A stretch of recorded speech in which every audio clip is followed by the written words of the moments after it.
အင်္ဂလန်ဒီပြဖြစ်တဲ့တိုမတ်တူချဟာဒီအာဂျင်တီးနားရဲ့နာမည်ကျော်စူပါစတာဖြစ်တဲ့လီယိုနယ်မက်ဆီကိုတားဆီးဖို့အတွက်နီလန့်ရှာသွားမယ်ဆိုပြီးတော့ပြောလိုက်တယ်ပေါ့နော်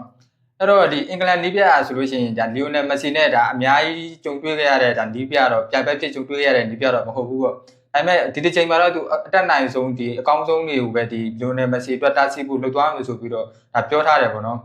ဒီလီယိုနယ်မက်ဆီဟာဆိုလို့ရှိရင်သူကစားခဲ့တဲ့ပြန်ပွဲတိုင်းသူကစားခဲ့တဲ့ဒီနီးပြဒီပြန်ပတ်နီးပြတွေရဲ့ခေါင်းကိုအများတန်းခဲစေတဲ့ဒါဒီတိုက်စစ်ကစားသမားတယောက်ပေါ့နော်ဒါကိုလည်းတော့အငင်းပွားဝင်မရှိကျွန်တော်ဒီလက်ခံထားကြတယ်ပေါ့နော်အဲ့တော့တိုမတ်တူချေဆိုလို့ရှိရင်ဒီအင်္ဂလန်မှာဒီလူနယ်မက်ဆီကိုတားဆီးရတဲ့နောက်ခံကစားသမားရှိပါမလားเนาะအဲ့ဒါကတော့ကျွန်တော်ဒီပြန်ပွဲကျင်းပတော့မှပြန်ပွဲကြည့်ပြီးဒီမှာပြန်ပွဲကြည့်ပြီးတော့မှဒါ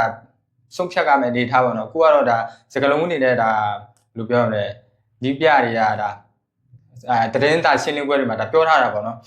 ်အဲ့တော့လီယိုနယ်မက်ဆီကိုတားဆီးနိုင်ဖို့အတွက်ဒီ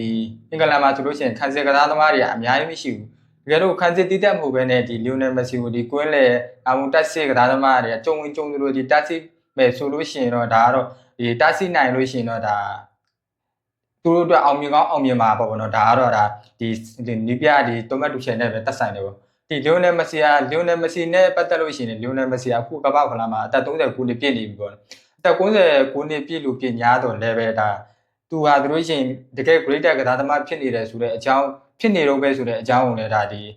ပွဲတွေမှာတက်တည်ပြရတဲ့ hat trick တွေဒါပွဲတိုင်းမှာဒီဂိုးသွင်းတဲ့ဂိုးပေါဝင်ပတ်သက်မှုတွေနဲ့ဒါသူ့ရဲ့ခြေစမ်းခြေတောက်တာအတက်နိုင်ဆုံးဒါထုတ်ပြထားတယ်ပေါ့နော်အဲ့တော့ဒီအင်္ဂလန်လေးပြဖြစ်တဲ့တိုမတ်တူချေဟာသူတခုစဉ်းစားရမှာဒီသူကအဓိကဒီလီယိုနယ်မက်ဆီကိုတားဆီးပြမယ်လို့ပြောနေပေမဲ့လည်းအာဂျင်တီးနားမှာဒါလီယိုနယ်မက်ဆီအတွက်ပေးဆက်ကစားသွားမဲ့ကစားသမားတွေရတယ်ဒါအများကြီးရှိနေတာဖြစ်တဲ့အတွက်လီယိုနယ်မက်ဆီကိုတားဆီးရုံနောက်နဲ့ဒါမပြီးဆုံးနိုင်ဘူးပေါ့နော်ဒါအဲ့လိုဒါလုံလိုက်မယ်ဆိုလို့ရှိရင်ဒါဒီလီယိုနယ်မက်ဆီကဒီဘယ်ပွဲတွေမှာဒီလိုပွဲကြီးတွေမှာဆိုလို့ရှိရင်ဒါလီယိုနယ်မက်ဆီကဘယ်လိုကြော်ဖြတ်ကမယ်နော်ဒီဘယ်လိုကားရမယ်ဆိုတော့သူတို့အနေထားနဲ့အတွေ့အကြုံရအများကြီးသူတို့အတွေ့အကြုံရှိတယ်ပေါ့အဲ့တော့ဒီတိုမတ်တူချေရဆိုလို့ရှိရင်အင်္ဂလန်မှာအကောင်းဆုံးတားဆီးနိုင်တဲ့ဒီကစားသမားတွေကဘယ်သူရှိမလဲသူပြောတဲ့ပုံစံနဲ့ဒါပြန်ပတ်ကိုဒါအဲ့လိုပြောလိုက်တာဖြစ်တဲ့အတွက်ဒါပွဲပြီးမှပဲဒါအင်္ဂလန်နေပြဖြစ်တဲ့တိုမတ်တူချေရဆိုလို့ရှိရင်လီယိုနယ်မက်ဆီကိုတကယ်တားဆီးနိုင်လားဒါမှမဟုတ်ပဲဒီအပြောတက်တက်ပဲရှိခဲ့တာလားဆိုတာတော့ဒါပြန်ပွဲအတွင်းမှာပဲဒါအဆုံးဖြတ်ပေးသွားမှာပေါ့နော်ဒီအင်္ဂလန်မှာဆိုလို့ရှိရင်ဒါဒီအကောင်းဆုံးကွင်းလေတွေဖြစ်တယ်ပေါ့နော်ဒီဟန်တာဆန်ရှိမယ်ပြီးလို့ရှိရင် right ရှိမယ်ပေါ့နော်ဒါတန်းရကျော်တိုင်းကစားသမားတွေဒီကစားသမားတွေကဒီအာဂျင်တီးနားရဲ့ကွင်းလေကိုဒါအကောင်းဆုံးလွှမ်းမိုးနိုင်ပါမလားဒါကတော့ဘယ်လိုပြောရမလဲသူရင်ဆိုင်ခဲ့တဲ့အသင်းတွေရာဆိုလို့ရှိရင်အာဂျင်တီးနားလောက်ဒါစစ်တပ်ပိုင်းရာဒီအဆူစည်းမှုပေါ့နော်ဒါကစားကွက်ကိုပြောတာမဟုတ်ဘူးနော်စစ်တပ်ပိုင်းကိုပဲကျွန်တော်ပြောတာအာဂျင်တီးနားလည်းဒီကစားကွက်ပိုင်းရာအရင်မကောင်းဘူးဒါပေမဲ့သူတို့ကစွတ်စွတ်စီးစီးတဲ့စိတ်တက်နဲ့အတူတူကျွန်တော်တို့ဒါပြိုင်ပတ်တိုင်းကိုဒါအနိုင်ကြိုဖြတ်လာတယ်ပေါ့နော်ဒီအာဂျင်တီးနားဘက်မှာလည်းဒီကွင်းလေကစားသမားဖြစ်တဲ့ဒီအန်ဆိုဖာနာဒက်တို့ဒီအဲလာမာကလာစတာတို့ပါရှိတယ်ပေါ့နော်ဒါလည်းသူတို့ဒီအင်္ဂလန်နဲ့ဆိုလို့ရှိရင်တစ်စင်းနဲ့ကွင်းလေဖြစ်ပြီးတော့ဒီကွင်းလေကဒီအင်္ဂလန်ကိုကောင်းကောင်းဒုက္ခပေးနိုင်ပါမလားနော်အဲ့ဒါဒီမနက်တနာရီမြန်မာစံတော်ချိန်တနာရီပွဲမှာအားလုံးပဲရေကုန်ဆက်လို့ရှားသွားတဲ့အတိုင်းစမ်းလို့ကြည့်ရှိရမှာပေါ့နော်ဒီပြီးလို့ရှိလို့ရှိရင်ဒီအင်္ဂလန်ရဲ့နောက်ခံကစားသမားဖြစ်တဲ့ဒီမန်စီးတီးကစားသမားပေါ့နော်ဦးလီထွန်းရဆိုလို့ရှိရင်လီယိုနယ်မက်ဆီနဲ့သူရင်ဆိုင်ရတာသူ့အတွက်ရန်စစ်လို့ရှားစရာကောင်းတဲ့အခိုက်အတန့်ဖြစ်လာမှာပါဆိုပြီးတော့ဒါသူလည်းပြောထားတယ်ပေါ့လီယိုနယ်မက်ဆီဆိုလို့ရှိရင်ဒီမနက်ဖြန်မြန်မာစံတော်ချိန်တနင်္လာပွဲမှာကန်မဲ့အင်္ဂလန်နဲ့ဆီမီဖိုင်နယ်ပွဲစဉ်အတွက်ဒီနေ့လုပ်တဲ့ဒီတွဲပူလေးချင်းကမှဆိုလို့ရှိရင်ဒါအာဂတာတွဲပူလေးချင်းကမှဆိုလို့ရှိရင်ဒါသူ့ရဲ့တည်တည်ငြိမ်ငြိမ်ရှိတဲ့ပုံစံကိုဒါတွေ့မြင်နေရတယ်ပေါ့နော်။ဘာစစ်လို့ရှာမှုမှလည်းမရှိဘူး။ဒါကိုကြည့်ရပြီသူတို့တွေကဒီလိုပွဲမျိုးတွေကိုဒါဘယ်လိုပုံစံနဲ့ကြော်ဖြတ်မယ်ဆိုတာဒါအတွေ့အကြုံကဒီလိုဖြစ်နေတယ်လို့ပဲကျွန်တော်ယူဆတယ်ပေါ့နော်။အင်္ဂလန်ကစားသမားတွေကလည်းဒါလီယိုနယ်မက်ဆီအာဂျင်တီးနားနဲ့တွေ့ဖို့အတွက်ဆက်လို့ရှာနေတယ်ဆိုပြီးတော့ဒီတိုမတ်တူချန်လည်းသူကိုယ်တိုင်ကသတင်းတိုင်ရှင်းလင်းပွဲတွေမှာပြောထားတယ်ပေါ့အဲ့တော့တိုမတ်တူချန်လုံးနိုင်မလုံးနိုင်ဆိုတာအရေးမကြီးပေမဲ့ဒါလီယိုနယ်မက်ဆီကတော့သူပုံစံအတိုင်းသူလုပ်နေကြအတိုင်းပဲသူအကောင်းဆုံးအတက်နိုင်ဒါလှုပ်ဆောင်သွားမယ်လို့လည်းဒါမျှော်လင့်ရတယ်ပေါ့နော်လီယိုနယ်မက်ဆီကဒီလိုပွဲမျိုးတွေဒါသူကြော်ဖြတ်လာတာလည်းပွဲပေါင်းမတဲတော့ပေါ့တိုမတ်တူချန်လို့ဒီပြရလည်းမကောင်းဘူးလားဆိုရင်ကောင်းတယ်ဒါပေမဲ့ဒီ greater ကစားသမားတွေကိုတားဆီးဖို့အတွက်ကတော့သူ့ပုံစံကိုကြည့်ရတာဒါတင့်ပြီးယုံကြည်မှုမရှိတဲ့ပုံစံဖြစ်နေတယ်ပေါ့နော်ဒါလီယိုနယ်မက်ဆီကိုတားဆီးနိုင်ပေမဲ့အာဂျင်တီးနားရဲ့အသင်းပေါ်တွေကိုတားဆီးနိုင်ဘူးဆိုတာဒါမလွယ်ဘူးပေါ့အဲ့ဒါကြောင့်အာဂျင်တီးနားကလည်းဒီအင်္ဂလန်ကိုပြန်ပြီးရင်ဆိုင်ခုခံဖို့ဆိုတာလည်းဒါဒီကွင်းလေရှင်မလားပြ ပြီးလို့ရှိရင်ဒီအာဂျင်တီးနားရဲ့ခံစစ်မှာဆိုလို့ရှိရင်အရန်ယုံကြည်စိတ်ချလို့မရတဲ့ဒါမာတင်နက်တို့ရှိမယ်နော်။ဖီကိုတို့ရှိမယ်ပြီးလို့ရှိရင်ရူမဲတို့ရှိမယ်ဒီခံစစ်တွေကဂိုးတွေကိုတောက်လျှောက်ပေးနေရတာပေါ့နော်ဂိုးတွေကိုတောက်လျှောက်ပေးနေရပြီးတော့ဒီအင်္ဂလန်ရဲ့တိုက်စစ်ကဒီခံစစ်ကိုဘယ်လောက်ထိပြိုလဲနိုင်အောင်သူတို့ဒီဖြိုခွင်းနိုင်မလဲပေါ့အဲ့ဒါလည်းအရေးကြီးပါတယ်နော်ဒါတော်မတ်တူရှယ်စဉ်းစားရမယ်ဒါခေါင်းခဲစရာဒီနောက်တန်းအကြောင်းပေါ့ဒါနောက်တန်းအကောင်းရွက်မဟုတ်ဘူးတည်တယ်မလားဒီအာဂျင်တီးနားနောက်တန်းအကောင်းရွက်မဟုတ်ဘူးသူပွဲတိုင်းဂိုးပေးနေရတယ်ပွဲတိုင်းဒီဘက်ဂိုးပေးနေရ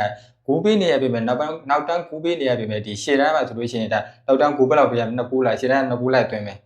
နောက်တန်း3ဂိုးပေးရလားရှေ့တန်း3ဂိုးလိုက်သွင်းမယ်ဆိုတော့ဒါဒီထက်ရှင်းတဲ့နောက်ဟန်ချက်ညီတဲ့သူပုံစံမျိုးဒါအာဂျင်တီးနားပိုင်ဆိုင်ထားတာပေါ့ဒီအင်္ဂလန်မှာဆိုလို့ရှိရင်လည်းဒါအင်္ဂလန်လည်းပွဲဒီ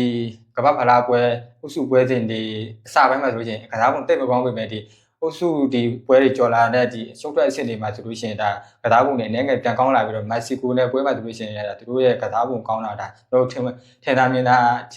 င်ရတယ်ပေါ့ဒီမက္ကဆီကို2-3နဲ့နိုင်တဲ့ပွဲမှာသူရှင်နော်ဝေနဲ့နိုင်တဲ့နော်ဝေကိုနိုင်တဲ့2-1နဲ့ပွဲမှာလည်းအဲ့တိုင်းပဲပေါ့နော်ဒါနော်ဝေကကစားပုံကောင်းပေမဲ့ဒါလိုအပ်တဲ့အနိုင်ကိုတော့ကျွန်တော်ဒီအင်္ဂလန်ယူဆောင်ပြီးတော့ဒါဆီမီဖိုင်နယ်ကိုတက်လန်းသွားတာပေါ့နော်အဲ့တော့စိတ်ဝင်စားစရာကောင်းတဲ့တိုမက်တူချေရဲ့ဒီပြောစကားနဲ့အတူတူကျွန်တော်တို့ဒီမနက်ဖြန်ဒီမြန်မာစံတော်ချိန်တနင်္လာပွဲမှာတိုမက်တူချေကသူပြောတဲ့အတိုင်းလုပ်နိုင်ပါမလားနော်သူရဲ့တိုက်စစ်မှာလည်းဒီဟယ်ရီကေးရှိမယ်ပြီးလို့ရှိရင်တခြားဒီအစားထိုးတိုက်စစ်မှုရန်ကုန်မှာရှိတဲ့တိုက်စစ်မှုဒီကတော့ဒီ main point တိုက်စစ်မှုကတော့ဒါဟယ်ရီကိန်းပေါ့နော်ဟယ်ရီကိန်းကလည်းအခုကမ္ဘာ့ဗလာမှာသူလည်းသူအတက်နိုင်ဆုံးသူရဲ့ခြေသွမ်းလို့ဒါပြထားတယ်ပေါ့နော်ဘယ်လင်ကန်ဒါကတော့အင်္ဂလန်အသင်းမှာမဖြစ်မနေဒါချီချူးကိုပြုရမယ်ဒီကိုယ်လေကစားသမားဖြစ်တဲ့ဘယ်လင်ကန်သူကပွဲတိုင်းမှာဆိုလို့ရှိရင်ဒါကိုယ်လေကစားသမားဖြစ်တဲ့အတိုင်းပဲသူအသင်းရဲ့ဒီတိုက်စစ်ကိုဒီအကောင်းဆုံးပတ်ဖို့ပေးနိုင်တယ်ပေါ့လိုတယ်လို့လည်းသူဂိုးတွေတက်သွင်းပြီးတော့လည်းဒါအသင်းကိုဒါမြင့်တင်ပြီးတော့ဒါဒီ level ထိပို့ဆောင်လာတယ်ပေါ့နော်အဲ့တော့တိုမက်တူချေရဆိုလို့ရှိရင်ဒီပြောတကားသူ့အတွက်ဒါစကလုံးစစ်ထိုးတာလည်းဖြစ်လိမ့်မယ်ဒါဟိုဒီလီယိုနယ်မက်ဆီကလည်းတည်ကောင်းတည်လိမ့်မယ်ဒါပေမဲ့လည်းဒါနှစ်ဦးနှစ်ဖက်တည်တယ်မလားဒါကတော့ပွဲမစခင်စကားစစ်ထိုးတာဆိုတော့ဒါကတော့ဒီပွဲတွေတိုင်းမှာဖြစ်နေဖြစ်ကြရှိတဲ့ပုံစံအတိုင်းပဲပေါ့နော်အခုအင်္ဂလန်ကစားသမားဟောင်းတွေကဆိုလို့ရှိရင်ဒီအာဂျင်တီးနားဟာ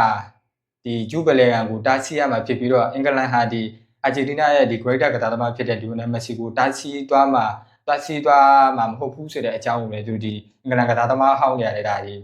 သတင်းစာရှင်းလင်းပွဲတွေမှာဒါသူတို့ရဲ့အင်တာဗျူးတွေမှာဒါပြောထားတယ်ပေါ့နော်အဲ့တော့ပွဲမတိုင်ခင်ဒီစကားစစ်ထိုးတာတွေလည်းဒါအင်္ဂလန်အာဂျင်တီးနားမှာဆိုလို့ရှိရင်တော့ဒါအိုက်တန်တွေတော့ထွက်မလာဘူးဒါအင်္ဂလန်မှာဆိုလို့ရှိရင်ဒါလီးပြတွေကစားသမားတွေကဒီလိုပြောလာတယ်ပေါ့နော်အဲ့တော့ပွဲပြီးမှကျွန်တော်ဘယ်သူကဘယ်လိုလဲဆိုတာကိုကျွန်တော်ဒီစောင့်ကြည့်သွားမှာပေါ့နော်အဲ့လိုပဲကျွန်တော်ရဲ့ YouTube channel လေးမှာဆိုလို့ရှိရင်လည်းဒီဘောလုံးနဲ့ပတ်သက်တဲ့အကြောင်းအရာတွေကိုကျွန်တော်အများကြီးတင်ဆက်ပေးသွားမှာပါပြီးလို့ရှိရင် Facebook ကိုလည်းဒီ follow လုပ်ပေးကြပါဦးလို့ကျွန်တော်တိုက်တွန်းချင်ပါတယ်ခင်ဗျာနော်ကဲဒီညကံမဲ့ပွဲမှာအင်္ဂလန်လားအာဂျင်တီးနားလားနိုင်တဲ့တင်းကတော့ကျွန်တော်ဒီစပိန်မှာ final မှာစောင့်နေတဲ့စပိန်နဲ့တွေ့ဆုံရမှာဖြစ်ပြီးတော့ဘယ်အသင်းကဒီ